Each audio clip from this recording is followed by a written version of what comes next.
Santos Rodrigues. Senhor presidente, senhoras senadoras, senhores senadores, senhoras e senhores. Em meu pronunciamento de hoje, quero manifestar minha grande preocupação com a crescente onda de violência na capital paulista, na região metropolitana de São Paulo e em outras cidades do estado. A criminalidade é motivo de muita insegurança por parte de seus moradores e aponta para a necessidade de ações efetivas das autoridades responsáveis pela segurança pública. Há um clamor da população por segurança, uma vez que os atos de violência atingem tanto as áreas de maior poder aquisitivo quanto as mais carentes. As notícias de assaltos, sequestros, latrocínios e roubos violentos espantam e preocupam todas as pessoas. Nossos bairros são atingidos por explosões de caixas eletrônicos em bancos e estabelecimentos comerciais. São cada dia mais frequentes os denominados arrastões a restaurantes, pizzaria e salões de beleza, além de prédios residenciais e comerciais. A alegria de sair para um jantar ou para encontrar amigos acabou se tornando um pesadelo. A ida e volta do trabalho também se tornam motivos de grandes preocupações.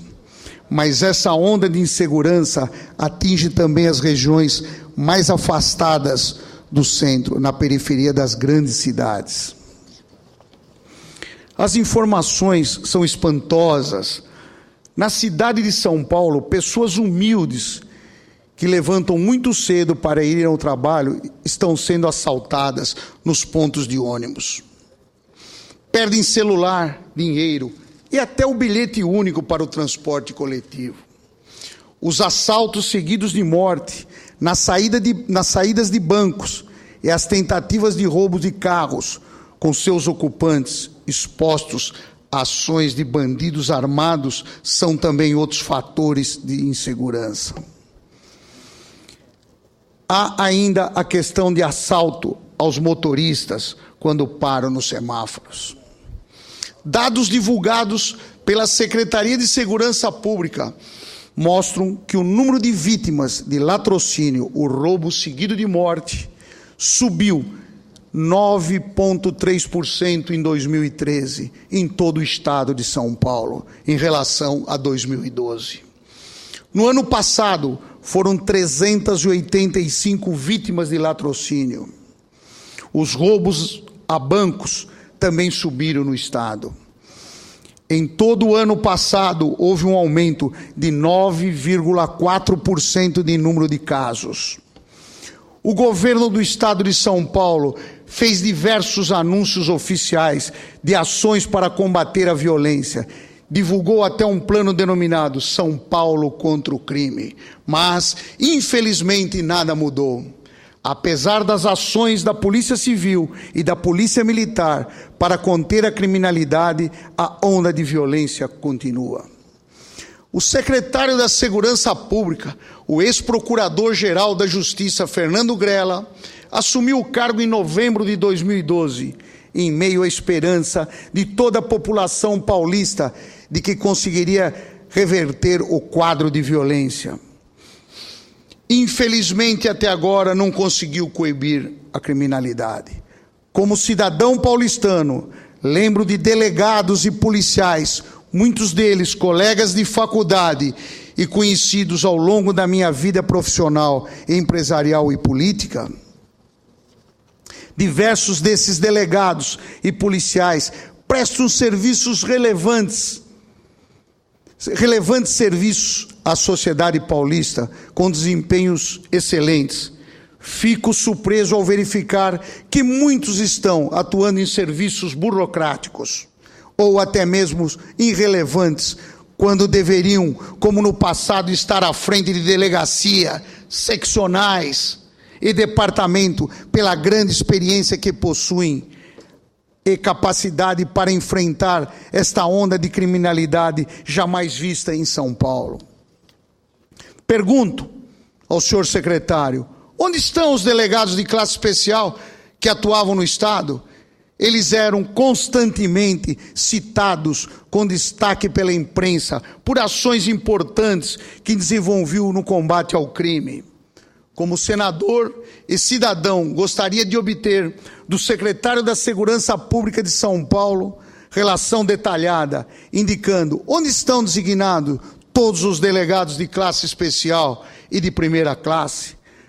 Faço a seguinte pergunta: será que esses profissionais concursados e remunerados pelo Estado estão no exercício efetivo de suas funções e classes?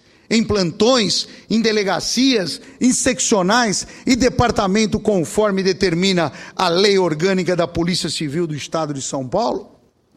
Sei que em São Paulo e outros estados de nosso país, as pessoas temem a violência, mas nas cidades onde vivem. Em meu estado, ela já atingiu os filhos do governador e do vice-governador. Gostaria muito que medidas efetivas fossem adotadas o quanto antes, porque os moradores do estado de São Paulo clamam por medidas capazes de coibir a criminalidade. Por outro lado, a legislação brasileira é apontada por juristas, especialistas em segurança pública e pelas polícias civil e militar como um dos entraves para o combate à criminalidade em nosso país. Consideram que os criminosos sabem o que terão uma punição rígida e aproveitam disso. Sabemos que a questão da violência ampla envolve uma série de fatores. Precisamos avançar na questão do atendimento aos adolescentes com programas que estimulem a formação desses jovens e os preparem para o mercado. O ministro da Justiça, José Eduardo Cardoso, foi muito feliz numa recente entrevista ao afirmar que a criminalidade não tem resposta simplista e que é uma luta difícil e precisa ser discutida com profundidade.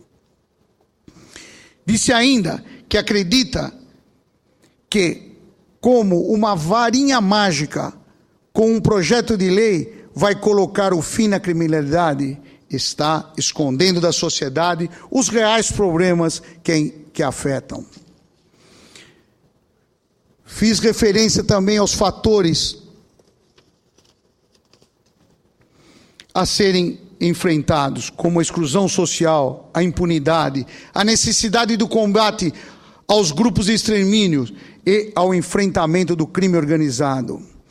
Como sabemos, há um longo caminho a ser percorrido. Como legisladores, precisamos buscar medidas capazes de reduzir esta profunda sensação de insegurança que atinge o nosso país. É o que eu tinha a dizer. O meu muito obrigado a todos. Obrigado, senador Antônio Carlos Rodrigues.